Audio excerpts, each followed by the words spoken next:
Everyone's telling their walk away from the Democratic Party stories, and here's mine.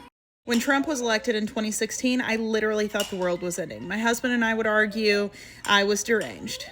My husband had encouraged me to try to do my best to listen to both sides. So for the 2020 election, I made the commitment that I was going to watch the DNC, the RNC, take in as much information that I could about both sides, make a decision from there. First night of the DNC, I was like, okay, let's see what's going on.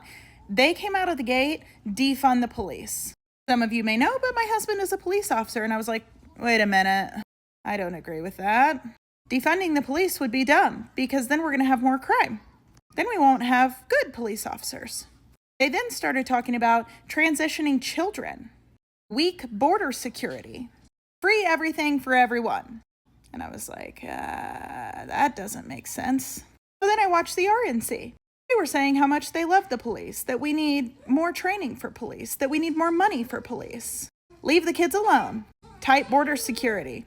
And I was like, I like this. So then naturally the Don was running, and I started getting a kick out of watching him debate people. Because I was like, man, he really makes these people look like morons. Are they morons? And when he didn't win the election in 2020, I was like, okay. Well, I guess we'll move on with life and see what happens next time. Insert the horrific Afghanistan pullout, the weak border, our economy going to ish, and, the mandatory pokes. Tons of people losing their jobs simply because they didn't want to comply.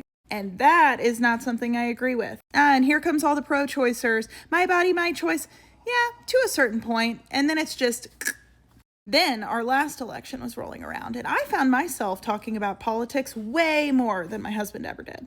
Because I was like, none of this is common sense. How are people aligning with this? How could anyone vote for Joe Biden? He is not mentally there. And they had the debate where it was abundantly clear that Joe Biden had no business being out of the basement, let alone running our country. Insert Kamala. And then I was like, no way people are going to vote for this woman. She is an absolute idiot. Of course, you look at it like, they just don't like Trump. There's no way they actually like Kamala. Got it. And just like I've done with the last 2 election cycles, when 2028 rolls around, I will be watching everything and make the best choice for who I most align with. I encourage you to do that as well.